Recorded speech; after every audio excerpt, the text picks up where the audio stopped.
YCP ప్రభుత్వం హయాంలో కోట్లాది మంది హిందువులు అత్యంత పవిత్రంగా భావించి తిరుమల తిరుపతిని అపవిత్రం చేసినందుకు తిరుమలేశని ప్రసాదంలో సైతం జంతు కళేబరాల నుంచి తీసిన నూనె కలపడం ద్వారా కల్తీ చేసి కోట్లాది మంది భక్తుల మనోభావాలను గాయపరిచినందుకు వైసీపీ నాయకత్వం మూల్యం చెల్లించక తప్పదని బీజేపీ నాయకులు హెచ్చరించారు. ముందుగా గుడి పరిసర ప్రాంతాలను పసుపు నీటితో శుభ్రం చేశారు. తదుపరి వెంకటేశ్వర స్వామి ఆలయం ధ్వజస్తంభం దగ్గర దీపారాధన చేశారు. గుడి సమీపంలో చేసిన నిరసన కార్యక్రమంలో వైఎస్ఆర్ పాలనలో తిరుమలలో కల్తీ సిగ్గు వైఎస్ఆర్ పాలనలో తిరుమలలో జరిగిన దోపిడీపై విచారణ చేయాలి, వైఎస్ఆర్ పాలనలో దేవాలయాల మీద దాడుల్లో దోషులను శిక్షించాలి, తిరుమల పవిత్రతను కాపాడాలి, తిరుమలలో అపచారం చేసిన వారిని గుర్తించి అరెస్టు చేయాలి వంటి నినాదాలు పెద్ద ఎత్తున చేశారు. గత ప్రభుత్వ హయాంలో జరిగిన తిరుమలేశని ప్రసాదం కల్తీకి నిరసనగా స్థానిక గాంధీనగర్ వెంకటేశ్వర స్వామి ఆలయం వద్ద భారతీయ జనతా పార్టీ మాజీ కార్పొరేటర్ గోడి సత్యవతి, గోడి వెంకట్ల ఆధ్వర్యంలో నల్ల బ్యాడ్జీలు ధరించి నిరసన వ్యక్తం చేశారు. ఈ కార్యక్రమానికి హాజరైన media panellist Duvvuru Subrahmanyam, Bharatiya Janata party senior నాయకుడు పైడా భావన ప్రసాద్ మాట్లాడారు. కార్యక్రమంలో భారతీయ జనతా పార్టీ మాజీ కార్పొరేటర్ గోడి సత్యవతి వెంకట్, వడ్డాది గోపాలకృష్ణ, నండూరి వెంకట్రావు, సీతా కళ్యాణి, పైండా నాగమణి, సోమశెట్టి నాగేశ్వరరావు, ఏ అపర్ణ, బుద్ధ్యా లలిత, ఎండమూరి అప్పారావు, తుమ్మలపల్లి సత్యబాబు తదితరులు పాల్గొన్నారు. 2019లో 151 స్థానాలు గెలిచినటువంటి వైఎస్ఆర్ పార్టీ శాసనసభలో 11 స్థానాలకు పడిపోయిందంటే దాని ప్రతిఫలాన్ని, తిరుమలలో చేసినటువంటి అన్యాయాన్ని, రాష్ట్ర వ్యాప్తంగా వైఎస్ఆర్ పాలనలో జరిగినటువంటి గుళ్ళ మీద జరిగిన దాడి యొక్క ప్రతిఫలాన్ని అనుభవించినటువంటి విషయాన్ని మనం ఈ సందర్భంగా దాని ప్రతిఫలం అని చెప్పేసి ఈ వైఎస్ఆర్ పార్టీ పతనానికి అదే కారణం అని చెప్పేసి మనందరం కూడా భావించాల్సినటువంటి అవసరం ఉంది. అంతేకాదు భవిష్యత్తులో ఇప్పుడు మా మిత్రులు చెప్పారు, భావన ప్రసాద్ గారు చెప్పారు, తిరుమలలో ఏ ఒక్కరూ తిరుమలకి అన్యాయం చేసినప్పటికీ కూడా దాని ప్రతిఫలాన్ని అనుభవించినటువంటి అనేక మంది నాయకుల్ని మనం గత చరిత్రలో చూసాం. ఈ వైఎస్ఆర్ పార్టీ కూడా భవిష్యత్తులో చరిత్రలో కలిసిపోతుంది అనేటువంటి విషయాన్ని వైఎస్ఆర్ పార్టీయే కాదు, వైఎస్ఆర్ పార్టీకి నాయకత్వం వహిస్తున్నటువంటి అనేక మంది చరిత్రలో కలిసిపోతారనేటువంటి విషయాన్ని ఈ సందర్భంగా తెలియజేస్తూ చెప్పింది.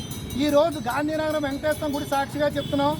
ఈ రోజు మొదలు మళ్ళీ ఏడాది తిరిగేసరికి ఎవరైతే ఈ నెయ్యిలో అపవిత్రం చేశారో వాళ్ళు 7 కొండల వాడి శిక్షకి గురికాక తప్పదు. మీరు ఇది నోట్ చేసి పెట్టుకోండి. మళ్ళీ జూన్ 21వ తారీఖున మనం మాట్లాడుకుందాం. ఎవరైతే దీంట్లో చేశారో ఈ చర్యలు ఇవన్నీ ప్రభుత్వాలు, మీడియా ఇవన్నీ జరిగినా ఆయన ఇంతమంది కాపాడినవాడు ఆయన కాపాడుకుంటాడు. కాబట్టి భవిష్యత్తులోనైనా ప్రతి గుడికి గాంధీనగరం వెంకటేశ్వర గుడి మొదలు తిరుపతిలో ఉన్న వెంకటేశ్వర గుడి దాకా ప్రతి గుడిలో వేసే బోర్డు మెంబర్లు రాజకీయ పునరాసం కాకుండా వాళ్ళకు ఒక ధార్మికమైన చరిత్ర చూసి నియమించి మన హిందూ ధర్మాన్ని, మన భక్తుల్ని, మన విలువల్ని కాపాడవలసిందిగా రాష్ట్ర ముఖ్యమంత్రి చంద్రబాబు నాయుడు గారిని కోరుకుంటున్నాం. కుళ్ళిపోయినటువంటి పశువుల కొవ్వు పదార్థాన్ని ప్రసాదంలో కలుపుతారా? ఇంతకన్నా అన్యాయం ఇంకేమైనా ఉందండి? ఇంతకన్నా అన్యాయం ఇంకేమైనా ఉందండి? ఏంటి దేవుడితో ఆటలాడుకోవటమా? అంటే ఆయనకి హిందువులు ఓట్లు కావాలి కానీ హిందూ మతం అవసరం లేదా ఆ జగన్ గారికి?